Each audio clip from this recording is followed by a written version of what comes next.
नमस्कार। चलिए आज बात करते हैं उस दस्तावेज की जिसने दुनिया के सबसे बड़े लोकतंत्र की नींव रखी, भारत का संविधान। ये सिर्फ कोई नियमों की किताब नहीं है, बल्कि करोड़ों लोगों की उम्मीदों और सपनों का एक बहुत बड़ा ब्लूप्रिंट है। तो सबसे पहले इस बड़े सवाल से शुरू करते हैं। सोचिए साल 1947 है और एक नए नए देश के लिए कानून बनाने का जिम्मा मिला है। एक ऐसा देश जो बहुत विशाल है, जहां अनगिनत तरह की विविधता है और जो समाज में गहरे बंटवारे से जूझ रहा है। आखिर शुरुआत कहाँ से की जाए? इसका जवाब ना इस एक नंबर में छिपा है, 1,45,000। जी हाँ, ये तो किसी मोटे उपन्यास से भी ज्यादा लंबा है। ये दुनिया का सबसे लंबा लिखा हुआ संविधान है और ये संख्या हमें बताती है कि इसे बनाने वालों के सामने चुनौती कितनी बड़ी और कितनी पेचीदा थी। आइए जरा उस समय के माहौल को समझते हैं। आज़ादी के ठीक बाद का भारत बंटवारे का दर्द झेल रहा था। रियासतों को एक करने की चुनौती थी और भयंकर गरीबी का आलम था। ऐसे में देश को स्थिरता देने और आगे बढ़ाने के लिए एक बुनियादी रूल बुक, मतलब एक संविधान की बहुत ज़्यादा ज़रूरत थी। और कमाल की बात यह कि ये पूरी प्रक्रिया बहुत तेज़ी से आगे बढ़ी। इस टाइमलाइन को देखिए। 1946 में संविधान सभा बनी, जिसका काम था देश के लिए नियम बनाना। ठीक एक साल बाद 1947 में भारत आज़ाद हुआ।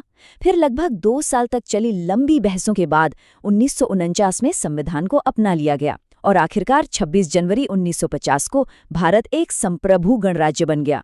सच में एक नए देश के जन्म की ये रफ्तार हैरान करने वाली थी। इस बहुत बड़े काम के केंद्र में एक बहुत ही खास व्यक्ति थे। तो अब हम बात करेंगे संविधान के मुख्य आर्किटेक्ट डॉक्टर भीमराव रामजी अंबेडकर की। और उनकी भूमिका कितनी अहम थी, ये बात सिर्फ हम नहीं कह रहे, खुद संविधान सभा के अध्यक्ष डॉक्टर राजेंद्र प्रसाद ने कहा था। इस एक बात से पता चलता है कि उस दौर के बड़े बड़े नेताओं को भी डॉक्टर अंबेडकर की काबिलियत पर कितना गहरा यकीन था। डॉक्टर अंबेडकर का नजरिया अपने आप में बिल्कुल अलग था। वो एक ऐसे समाज से आते थे जिसने सदियों तक जुल्म और भेदभाव सहा था। उनकी पूरी जिंदगी सामाजिक न्याय के लिए लड़ते हुए बीती। तो जब वो ड्राफ्टिंग कमेटी के चेयरमैन बने, तो वो सिर्फ एक कानून के जानकार नहीं थे, बल्कि वो खुद बराबरी और इंसाफ की लड़ाई के एक जीता जागता प्रतीक थे। और देखिए, ये काम कोई आसान नहीं था। ये प्रक्रिया बहुत ही ज्यादा डिटेल में हुई थी। सोचिए, लगभग 3 साल तक लगातार बहस चली। 7,000 से भी ज्यादा संशोधनों के प्रस्ताव आए। ये दिखाता है कि भारत का संविधान जल्दबाजी में नहीं बना, बल्कि इसे एक एक शब्द पर बहस करके बड़ी मेहनत से गढ़ा गया था। तो सवाल ये उठता है कि ये सारे बेहतरीन विचार आए कहाँ से? दिलचस्प बात यह है कि संविधान बनाने वालों ने सब कुछ जीरो से शुरू नहीं किया। उन्होंने दुनिया के कामयाब लोकतंत्रों को स्टडी किया और वहां से सबसे अच्छे आइडियाज को बहुत समझदारी से चुना। लेकिन उन्होंने सिर्फ कॉपी नहीं किया, बल्कि उन आइडियाज को भारत की जरूरतों के हिसाब से ढाला। ये स्लाइड इसी बात को दिखाती है। जैसे यूनाइटेड किंगडम से संसदीय सरकार का मॉडल लिया गया, अमेरिका के संविधान से हर नागरिक के लिए मौलिक अधिकारों यानी फंडामेंटल राइट्स का विचार आया, आयरलैंड से राज्य की सामाजिक जिम्मेदारियों के लिए निर्देशक सिद्धांत लिए गए और फ्रांस की क्रांति से स्वतंत्रता, समानता और बंधुत्व के महान आदर्शों को अपनाया गया। ये वाकई दुनिया भर के ज्ञान का एक अनोखा संगम था। अब आते हैं उस हिस्से पर जो सही मायनों में इस संविधान का दिल है, यानी वो वादे जो ये अपने हरेक नागरिक से करता है। जी, हम बात कर रहे हैं मौलिक अधिकारों की। इन अधिकारों को हम 3 बड़े पिलर्स पर टिका हुआ मान सकते हैं। पहला है समानता, जिसने आर्टिकल 17 के जरिए छुआछूत जैसी सामाजिक बुराई को जड़ से खत्म कर दिया। दूसरा है स्वतंत्रता, जो हर नागरिक को बोलने की, अपनी बात रखने की और अपने धर्म को मानने की आज़ादी देता है। और तीसरा, जो शायद सबसे जरूरी है, वो है न्याय का अधिकार। मतलब अगर किसी के अधिकारों को छीना जाता है, तो वो सीधे देश की सबसे बड़ी अदालत का दरवाजा खटखटा सकता है। और यहीं पर आता है आर्टिकल 32।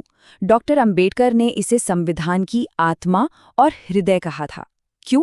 क्योंकि यही वो ताकत है जो बाकी सभी अधिकारों को असलियत बनाती है। ये हर नागरिक को ये पावर देता है कि वो अपने अधिकारों की रक्षा के लिए कोर्ट जा सके। ये सिर्फ एक वादा नहीं है, ये एक पक्की गारंटी है। लेकिन यहाँ एक बड़ा सवाल है, जो संविधान 1950 में बना था, क्या वो आज की 21वीं सदी में भी उतना ही काम का है? जवाब है हाँ। और यहीं पर संविधान बनाने वालों की दूर की सोच सामने आती है। उन्होंने एक ऐसा दस्तावेज बनाया जो वक्त के साथ मजबूत भी रहे और बदल भी सके। देखिए ये कैसे काम करता है। एक तरफ तो संविधान लचीला है, इससे 100 से भी ज्यादा बार बदला गया है ताकि ये नए जमाने की चुनौतियों के हिसाब से ढल सके। वहीं दूसरी तरफ ये कठोर भी है। सुप्रीम कोर्ट ने ये तय किया है कि संविधान का जो बुनियादी ढांचा है, जैसे लोकतंत्र, धर्मनिरपेक्षता और कानून का राज, उसे कभी नहीं बदला जा सकता। ये एक बहुत ही शानदार बैलेंस है। और आखिर में इतिहासकार ग्रैनविल ऑस्टिन की ये बात सब कुछ कह देती है। भारतीय संविधान सबसे पहले और सबसे महत्वपूर्ण एक सामाजिक दस्तावेज है। इसका मतलब ये है कि ये सिर्फ कानूनों का एक कलेक्शन नहीं है, बल्कि ये समाज में बदलाव लाने का एक जरिया है। इसका मकसद सिर्फ सरकार चलाना नहीं था, बल्कि एक ऐसा भारत बनाना था जो ज्यादा न्यायपूर्ण और बराबर हो। और यही बात हमें आज तक ले आती है। 75 साल से भी ज्यादा हो गए, लेकिन ये दस्तावेज आज भी भारत को रास्ता दिखा रहा है। तो जाते जाते एक सवाल हम सबके लिए है, आज के भारत में समानता, स्वतंत्रता और न्याय के इन वादों को जिंदा रखने का क्या मतलब है? इस पर जरूर सोचिएगा।